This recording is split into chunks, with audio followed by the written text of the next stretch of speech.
मुख्यमंत्री हेबे कि कनकवर्धन सिंहदेव।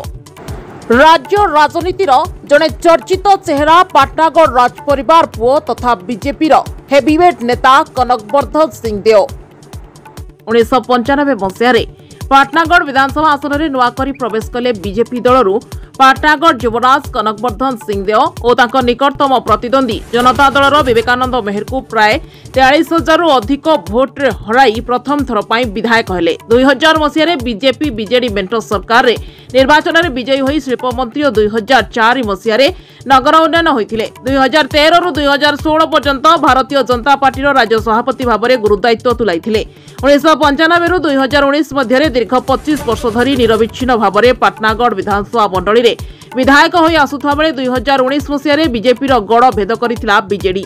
नवागत बीजेडी प्रार्थी सरोज मेहर ठारू 11,000 ऊर्ध्व भोट्रे पराजय हेबाकू पड़िथिला। पराजय पर निजर गड़ फेराई आनिबा पई कनकवर्धन सिंहदेव जोरदार प्रयास जारी रखिता बेले 2024 साधारण निर्वाचन में सफलता पाई बीजेडी सरोज कुमार मेहर को 1357 भोट्रे परास्त कर विजय मुकुट पिंधि।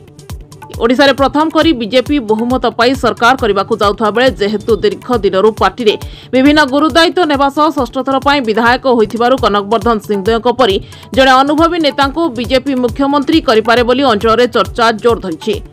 पाटनागढ़ रु एडिटर इन चीफ रंजन मेहर को रिपोर्ट, मिर्चा न्यूज। देखंतु निश्चित भाव में जेतेबेले जड़े मुख्यमंत्री ना चर्चा को आसूची कनकवर्धन सिंहदेव ना सामना को आसीबो।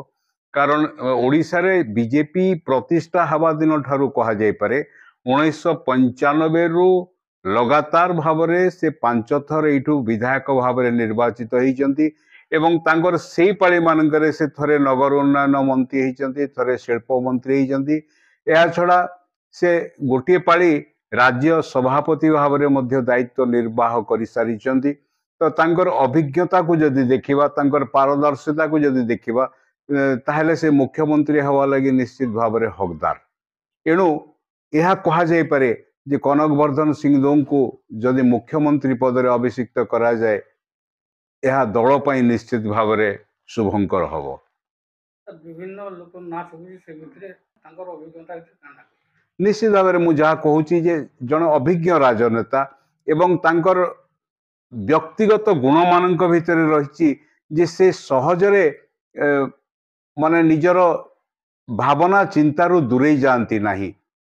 तो ये जड़े स्थिर मस्तिष्क लोक को जदि मुख्यमंत्री दायित्व दि जाए ताहले निश्चित बीजेपी एवं ओडिशा शुभंकर हबो।